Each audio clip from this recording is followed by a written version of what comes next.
تو یہ جو ہے نا یہ اس کی وجہ سے پھر لوگ آپس میں قریب تھا کہ لڑ پڑتے کہ اتنے میں آپ صلی اللہ علیہ وسلم کو اطلاع پہنچی، آپ وہاں پر آئے اور آپ کو اس بات پہ غصہ ہوئے، آپ نے فرمایا کہ میرے ہوتے ہوئے تم، یعنی آپ کی بات کا مفہوم یہ تھا کہ میرے ہوتے ہوئے تم نے یہ بدبودار نعرہ لگایا، کون سا؟ تعصب کا۔ دیکھیں اسلام میں جو آ جاتا ہے وہ پھر ایک ہی صف میں کھڑے ہو گئے محمود و ایاز، نہ کوئی بندہ رہا نہ کوئی بندہ نواز، پھر سب ایک ہو جاتے ہیں، تیری دربار میں پہنچے سبھی ایک ہوئے۔ پھر یہ نہیں ہوتا کہ جی یہ فلاں قبیلے سے اور یہ اعلیٰ اور یہ کمتر اور یہ اس طرح۔ تو اس نے کوشش کی کہ ان کو آپس میں لڑوا دے، تو یہی اللہ تعالیٰ بتا رہے ہیں کہ اگر تم ان کی اطاعت کرو گے تو یہ تو جو ہے تمہارا راستہ روکیں گے، یہ تو تمہیں کافر بنا کے چھوڑیں گے، یہ تو تمہاری دوبارہ لڑائی کروا دیں گے۔ 100 سالہ لڑائی ختم ہو گئی تھی اسلام کی برکت سے۔ وہ حالی کہتے ہیں نا کہ قبائل کو شیر و شکر کر دکھایا، تو واقعی قبائل کو شیر و شکر کر دکھایا تھا۔ تو یہ شخص کوشش کر رہا تھا کہ یہ جو اہل کتاب کے جو علماء تھے یہ بھی کوشش کر رہے تھے جو اہل کتاب میں سے کہ اسلام کی غلط تصویر پیش کریں، اور یہ ہے کہ لوگوں کو روکیں اس دین سے، تاکہ اور پھر یہ کہ اسی لیے وہ پچھلی باتیں دہراتے تھے۔ تو دیکھیں پچھلی باتیں ویسے بھی ایک سیکھنے کی بات یہ ہے کہ نہیں دہرانی چاہیے، ایک دفعہ جو بات ختم ہو جاتی ہے اس پہ مٹی ڈال دینی چاہیے، اس کو ختم کر دینا چاہیے، چاہے وہ میاں بیوی میں ہو چاہے خاندانوں میں ہو، پھر وہ بات ختم۔ پھر نہیں ہے کہ ہر دفعہ کہتے ہیں نا وہ کہ وہ گفتگو نہ کر کے تجھے بھی ملال ہو، تو پھر تو نے کر دی گئی ساعتوں کی بات، وہ گفتگو نہ کر کے تجھے بھی ملال ہو، تو ایسی گفتگو پھر پچھلی ساعتوں کی بات شروع کر دے انسان تو پھر غصہ آنا شروع ہو جاتا ہے۔ تو بہتر ہے کہ پچھلی باتوں کو کیا کر دینا چاہیے، ختم کر کے آگے بڑھنا چاہیے۔ اور اہل کتاب کے جو متعصب لوگ تھے یہ تو چاہتے ہی یہی تھے، اوت الکتاب کیا چاہتے تھے کہ تمہیں کافر بنا کے چھوڑ دیں، اللہ کی اطاعت سے روک دیں۔ تو سمجھو ان کی سازش کو، سمجھو ان کی مینٹیلٹی کو، یہ بتایا جا رہا ہے، ٹھیک۔ پھر دیکھیں آیت نمبر 101 میں وَكَيْفَ تَكْفُرُونَ، اور کس طرح تم کفر کر سکتے ہو، وَأَنْتُمْ تُتْلَى عَلَيْكُمْ، حالانکہ تم پر پڑھی جاتی ہیں آیات اللہ کی آیات، وَفِيكُمْ رَسُولُهُ، اور تم میں اس کا رسول ہے، وَمَن يَعْتَصِم بِاللَّهِ، اور جو کوئی مضبوطی سے پکڑ لے اللہ کو، فقد، تو تحقیق، ہدیہ، ہدایت پا گیا، الی صراط مستقیم، سیدھے راستے کی طرف۔ تو یہاں پہ اللہ تعالیٰ کہہ رہے ہیں کہ کس طرح تم کفر کر سکتے ہو، کس طرح تم آپس میں باہم جدال اور یہ لڑائیاں اور جھگڑے اور اس طرح کی چیزیں کر سکتے ہو، جھگڑا کر سکتے ہو، کیوں کر سکتے ہو؟ وَأَنْتُمْ تُتْلَى عَلَيْكُمُ الْكِتَابُ، حالانکہ تم پر تو پڑھی جاتی ہیں اللہ کی آیات اور تم میں اللہ کا رسول موجود ہے، تو پھر تم کیوں اسلام دشمن پروپیگنڈے کا شکار ہو رہے ہو اور لوگوں کی سازشوں میں آ رہے ہو؟ تو اگر یہ چیزیں منع کی گئیں، اگر تم اللہ کے اس میں آ جاؤ، اللہ کے پناہ میں آ جاؤ، اللہ کی حدود میں آ جاؤ، اللہ کے جو کلمہ پڑھو اللہ کا، تو پھر تم مضبوط قلعے میں آ جاؤ گے، مضبوط ہو جاؤ گے، مضبوطی سے پکڑ لو گے اگر اللہ کو، تو تمہیں ہدایت ملے گی۔ تو پھر یہ کون سی چیز ہوگی، کیسے پکڑیں اس کو؟ تو دیکھیں قرآن ہے، وَاعْتَصِمُوا بِحَبْلِ اللَّهِ، کہ اللہ کی رسی کو مضبوطی سے پکڑ لو۔ تو وہ کون سی چیز ہے؟ یہ قرآن ہے اور سنت ہے، اسی کو مضبوطی سے پکڑنا ہے، اور اس سے انحراف جو ہے وہ کفر کی طرف لے کر جاتا ہے۔ تو اللہ کی اطاعت کرنا، اللہ کے رسول کی اطاعت کرنا، دشمنوں کے سازشوں اور پروپیگنڈے میں نہ آنا، تو یہ بتایا جا رہا ہے۔ تو یہ جو ہے یعنی یہاں پر سورۃ آل عمران میں جو ہے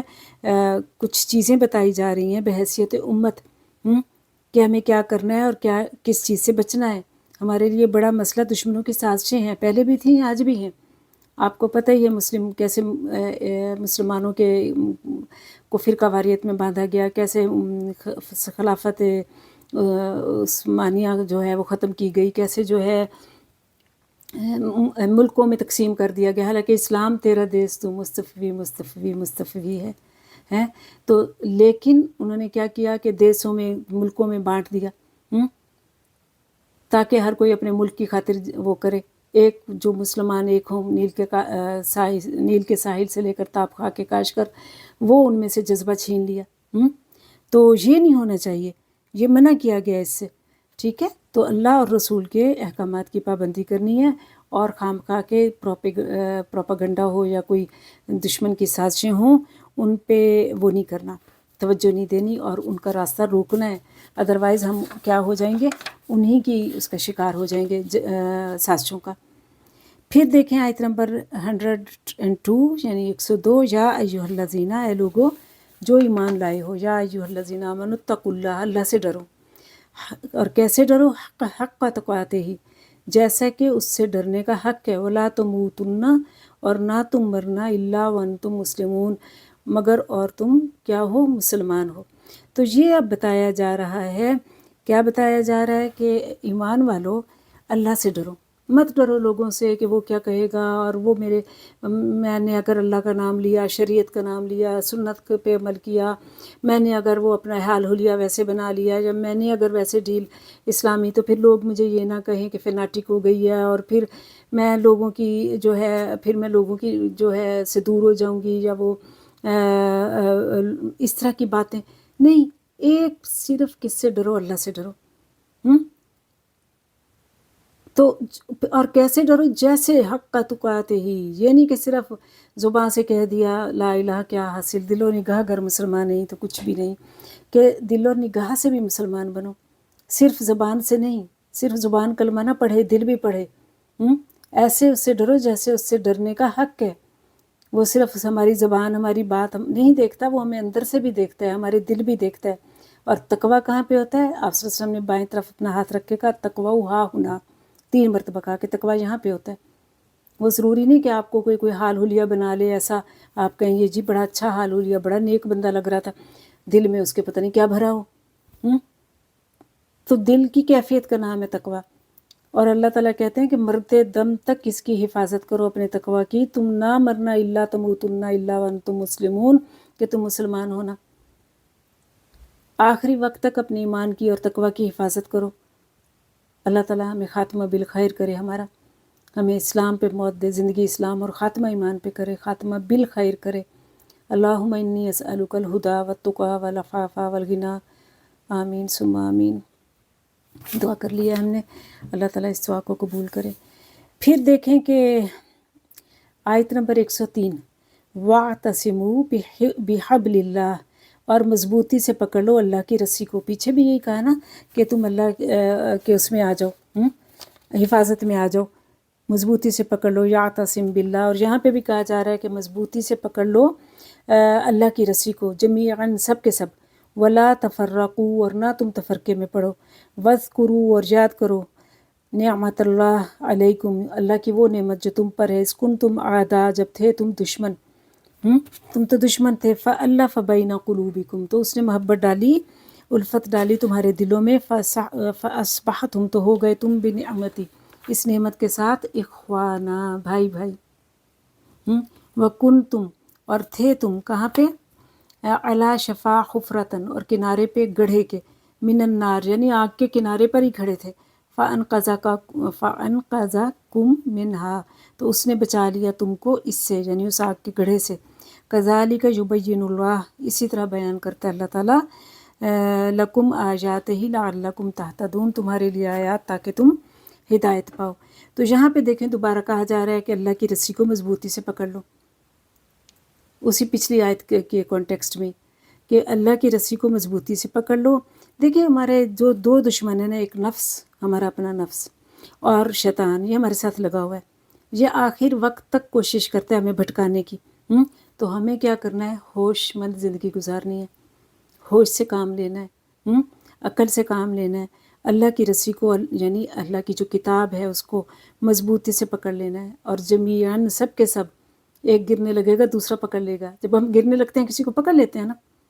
اگر ساتھ ہی کوئی بیٹھا ہو تو جلدی سے ایک دوسرے کا ہاتھ پکڑ لیتے ہیں نا، تو سب کے سب، یونٹی از اسٹرینتھ، تو سارے کے سارے مل جاؤ اور آپس میں تفرقہ نہیں کرو، لڑو جھگڑو نہیں، فساد نہیں کرو،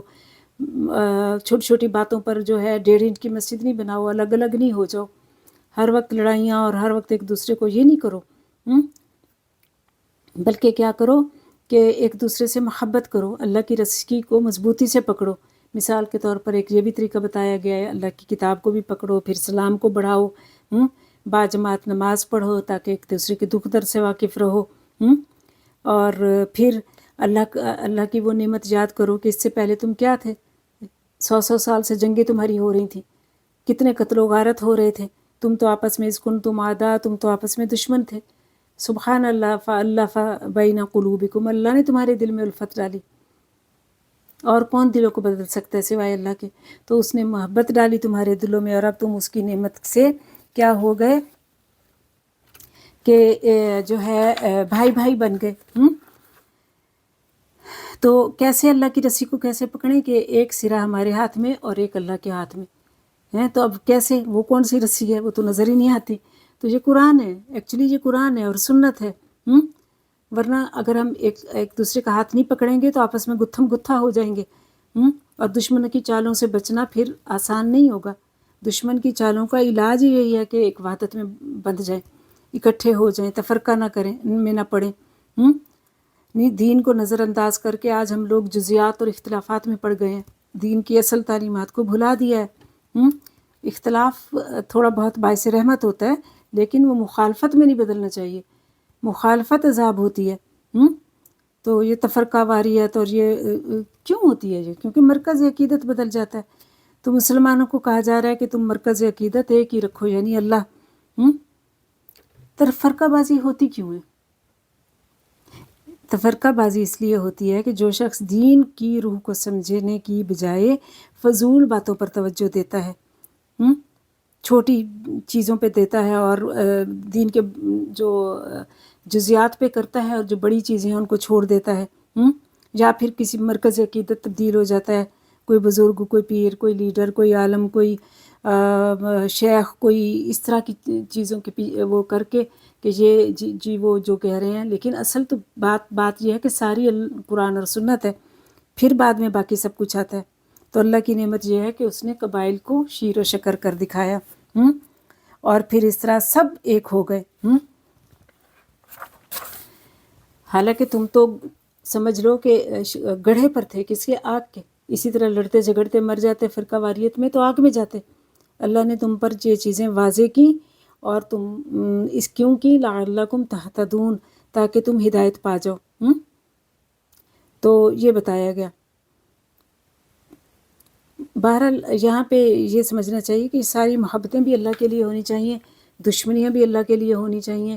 اللہ کا دین، اللہ کا قرآن، اللہ کی شریعت، اللہ کی حدود میں رہنا چاہیے، اور سارے ایک دوسرے کا ہاتھ پکڑ کر، کیوں؟ جماعت پر اللہ کا ہاتھ ہوتا ہے، تو ہم پھر جو ہے بیرونی سازشوں سے بچ سکیں گے اور فرقہ واریت سے بچ سکیں گے۔ تو اللہ تعالیٰ ہمیں اور تمام مسلمانوں کو آپس میں پیار، محبت، اتفاق عطا فرمائے، امت مسلمہ کو اتحاد عطا فرمائے، اور جو کچھ ہم نے پڑھا اس پر عمل کرنے کی توفیق عطا فرمائے، آمین ثم آمین۔ وآخر دعوانا الحمد للہ رب العالمین۔ ربنا تقبل منا انک انت السمیع العلیم وتب علینا انک انت التواب الرحیم۔ السلام علیکم ورحمۃ اللہ وبرکاتہ۔